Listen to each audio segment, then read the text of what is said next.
India முழுக்க மிகப்பெரிய எதிர்பார்ப்பை ஏற்படுத்தியுள்ள ரஜினிகாந்தின் கூலி திரைப்படம் நாளை உலகம் முழுக்க வெளியாக உள்ளது. இந்த படத்தில் நாகார்ஜுனா, ஆமீர் கான், சௌபின் ஷாகிர், சத்யராஜ், உபேந்திரா போன்ற பல முன்னணி நடிகர்கள் முக்கிய கதாபாத்திரத்தில் நடித்துள்ளனர். லோகேஷ் கனகராஜ் இயக்கியிருக்கும் இந்த படம் லியோ படத்தை விட ப்ரீ புக்கிங்கில் அதிக அளவு சாதனை படுத்ததாக சொல்லப்படுகிறது. மேலும் இந்த திரைப்படத்தில் சிவகார்த்திகேயன் கேமியோ ரோலில் நடிக்கிறார் என்ற தகவலும் சோசியல் மீடியாக்களில் உலா வருகிறது. இப்படியான நிலையில் கூலி திரைப்படத்திற்கு எடப்பாடி பழனிசாமி, துணை முதல்வர் உதயநிதி என பல அரசியல் கட்சி தலைவர்கள் தங்கள் வாழ்த்துக்களை தெரிவித்து வருகின்றனர். ரஜினிகாந்த் நடித்து கடந்த ஆண்டு வெளியான வேட்டையன் திரைப்படம் ஓரளவு வரவேற்பை பெற்றிருந்தாலும் பாக்ஸ் ஆபீஸில் அந்த படம் சறுக்கலையை சந்தித்துள்ளதாக தெரிகிறது. மேலும் அதற்கு முன்பு நடித்த லால் சலாம் படமும் பாக்ஸ் ஆபீஸில் படுதோல்வி அடைய 2023 ஆண்டு வெளியான ஜெயிலர் திரைப்படம் தான் ரஜினிகாந்த் கேரியரில் மிகப்பெரிய ஹிட் படமாக அமைந்தது. மேலும் 2023 ஆண்டு மிகப்பெரிய எதிர்பார்ப்பு நடுவில் வெளியான லியோ திரைப்படம் கூட ஜெயிலர் படத்தை விட கம்மியான வசூலையே பெற்றுள்ளது. இப்படியான நிலையில் நாளை வெளியாக போகும் கூலி திரைப்படத்திற்கு அரசியல் புள்ளிகள் வாழ்த்து தெரிவித்ததுதான் இன்று முக்கிய விஷயமாக பார்க்கப்பட்டு வருகிறது.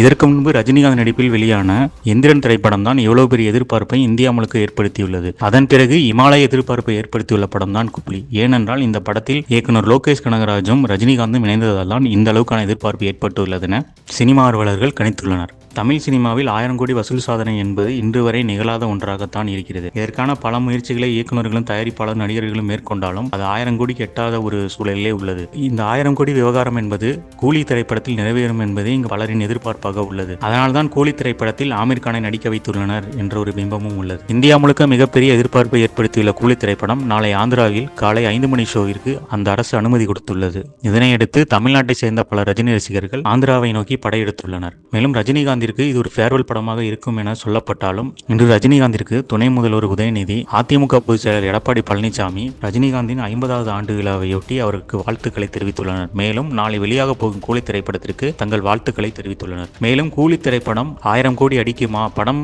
ரசிகர்களின் எதிர்பார்ப்பை பூர்த்தி செய்யுமா என்பதை நாளை பொறுத்திருந்து பார்க்கலாம்.